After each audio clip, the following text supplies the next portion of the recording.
Olá, sejam bem-vindos ao canal Fatos Desconhecidos. Aqui é o Ivan Lima e é um prazer ter a sua companhia. No imaginário popular, a palavra kamikaze se relaciona quase que automaticamente aos pilotos japoneses, que sacrificaram a própria vida durante a Segunda Guerra Mundial. O conceito pode ser um tanto quanto recente, mas o termo é bem mais antigo. Kamikaze pode ser traduzido como vento divino e foi usado pela primeira vez no século XIII, quando fortes tempestades marítimas impediram que tropas mongóis invadissem o Japão. Foi então que, na Segunda Grande Guerra, o termo voltou para nomear os pilotos japoneses que jogaram seus aviões contra os inimigos. O número exato de soldados participantes das missões é desconhecido, mas acredita-se que de 3 a 4 mil jovens de 17 a 30 anos se sacrificaram em nome do imperador.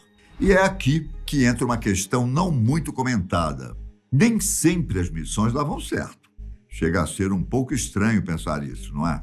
Afinal, um piloto kamikaze estava envolvido em um grande sacrifício. Mas a verdade é que somente 14 a 19% dos aviões realmente acertaram os alvos. Mesmo que muitos soldados tenham perdido a vida nessas missões, é fato que boa parte foi abatida no céu, antes mesmo de chegar às embarcações.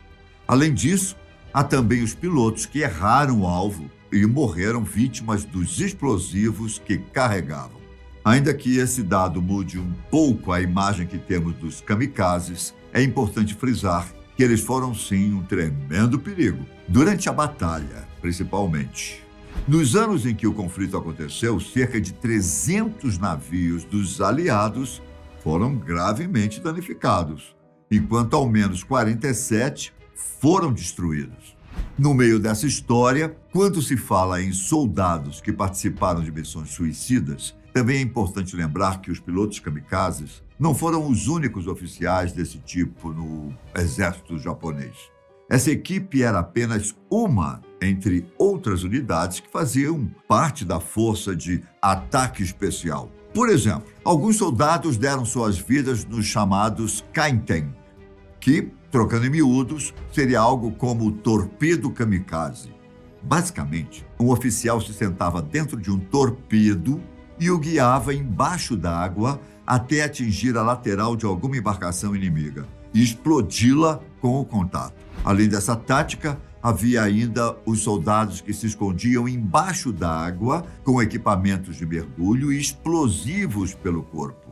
Quando uma embarcação passava por cima, bastava acionar as bombas. Inclusive, o mesmo também acontecia em terra firme. Militares cheios de explosivos se escondiam em buracos e se autodetonavam quando veículos inimigos passavam pelo local.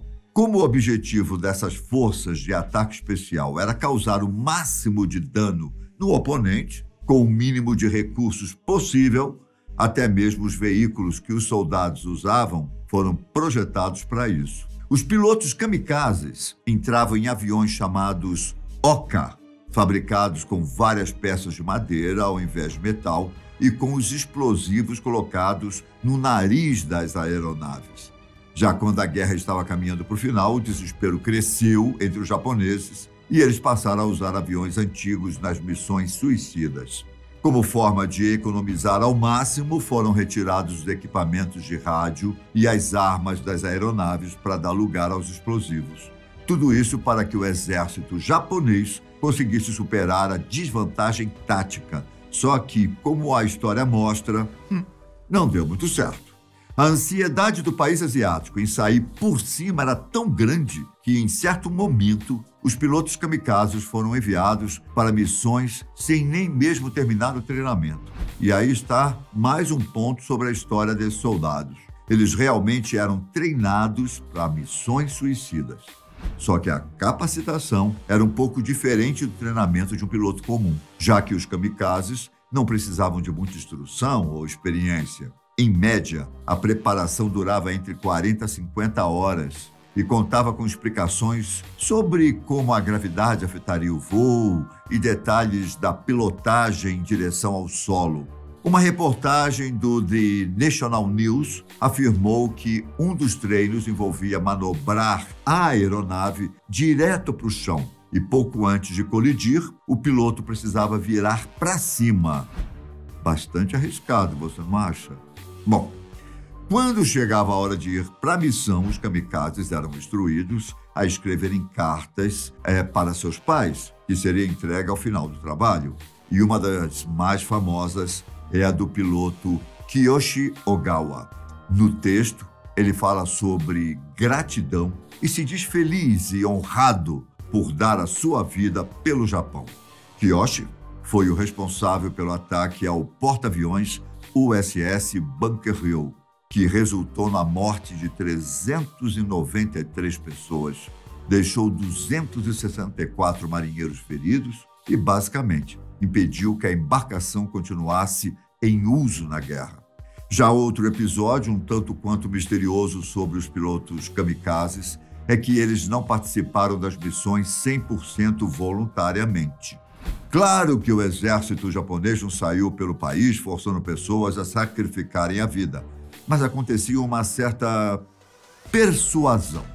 Durante o recrutamento de um piloto, havia um questionário com algumas questões e 3 opções de escolha. Desejo intensamente ingressar, desejo ingressar e não desejo ingressar. Normalmente, as pessoas eram enviadas para uma sala e tinham 25 minutos para decidir. Enquanto, em outras ocasiões, um grande grupo recebia o convite ao mesmo tempo. No início do conflito, até que foi um pouco democrático. Entretanto, ao final da guerra, a ideia patriótica de sacrifício pelo país fazia com que os cidadãos se sentissem culpados, caso optassem por não se voluntariar. Mesmo com 3 opções, chegou um momento que existia apenas uma resposta, digamos, correta. E caso alguém recusasse, era questionado de novo em outra ocasião. Não era uma situação muito agradável, mas acredite se quiser. Alguns pilotos estavam realmente ansiosos para suas missões. Pode parecer estranha essa ideia de estar ansioso para perder a vida, mas acontece que certos voluntários enxergavam a ideologia dos pilotos kamikazes como algo digno, como uma representação do grande amor pelo país e a disposição de morrer para defendê-lo.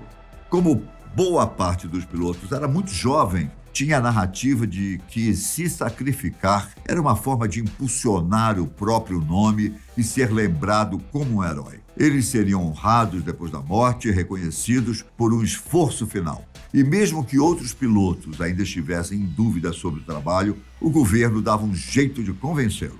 Por exemplo, o The Guardian bateu um papo com Hisao Horiyama, conhecido como o último kamikaze, e descobriu que em determinado momento o próprio imperador, Showa, visitou sua unidade.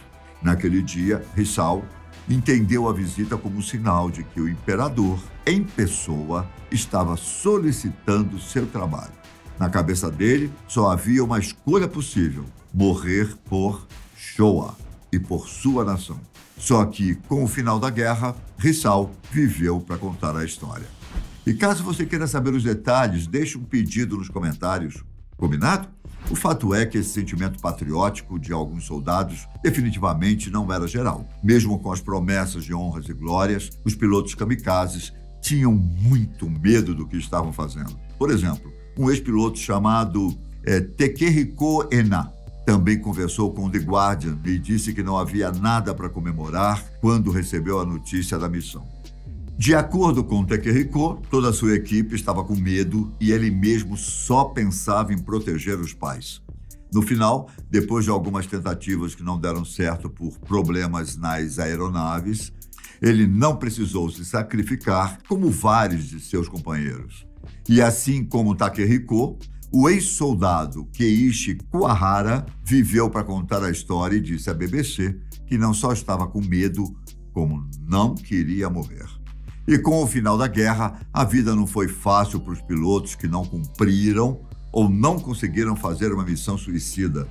Durante o período em que os aliados ocuparam o Japão, começou um movimento para manchar a reputação dos kamikazes. transformando-os em fanáticos e distanciando a imagem da visão de heróis. A ideia deu certo e não demorou muito para que a população passasse a vê-los com indiferença ou desprezo. Tornou-se complicado encontrar novos trabalhos e até mesmo fazer matrícula em instituições de ensino, como se nenhum dos antigos pilotos pudesse ter uma vida depois da guerra. E para uma pessoa que passou tanto tempo pensando em morrer com honra, esse novo contexto não foi nada fácil. Até hoje, mesmo depois que todos os fatos se tornaram nítidos e o país conseguiu remodelar a narrativa dos kamikazes, novas gerações ainda os enxergam como loucos ou idiotas. E esses foram alguns detalhes sobre os pilotos kamikazes que você provavelmente não sabia.